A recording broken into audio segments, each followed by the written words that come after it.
দিন যখন মানুষ প্রথম দিন উঠবে, চোখ খুলবে কবর থেকে উঠে, সে প্রথমেই ভাববে, ইসরে ফজরের সময় আজান হয়েছিল, আমি আমার কম্বলটা বাদ দিয়ে ফজরের নামাজটা কেন পড়তে উঠি নাই। প্রথম যেদিন উঠবে সে ভাববে, ইসরে আমি গরিবের হক কেন মেরে খেয়েছিলাম।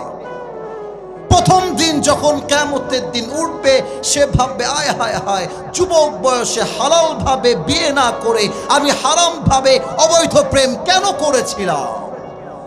প্রথমেই চোখ খুলে ভাববে, আয় হায় হায়, আমি আমার চোখ দিয়ে নারীদেরকে অশ্লীল চোখে কেন দেখেছিলাম, পর্নোগ্রাফি কেন দেখেছিলাম, দাঁড়িয়ে আমি কামিয়েছিলাম কেন, আব্বাকে আমি বেয়াদবি করেছি কেন, আমার মায়ের বুকে আমি কষ্ট দিয়েছি কেন। প্রত্যেককে ভাববে আর আফসোস করবে।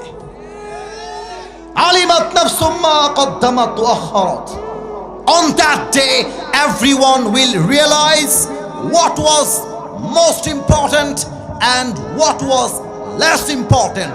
সেদিন মানুষ বুঝবে আমার জীবনে আল্লাহ এবং রাসূল ছাড়া আপন বলতে আর কেউ ছিল না। ঠিক কিনা বলেন?